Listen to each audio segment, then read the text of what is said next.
क्या लगाएगा मेरी बर्दाश्त का अंदाजा? कोई क्या लगाएगा मेरी बर्दाश्त का अंदाजा? सुन ले, ये जिसके लिए कह रहा हूँ वो समझ भी जाए यार कि कोई क्या लगाएगा मेरी बर्दाश्त का अंदाजा।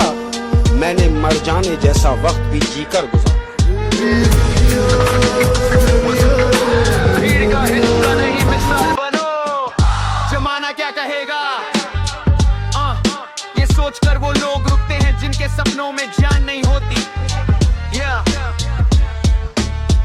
दुनिया का दस्तूर है कि काम निकल जाने पर लोग भगवान की मूरत तक को विसर्जित कर देते हैं। फिर तुम्हारी और मेरी बिसात क्या?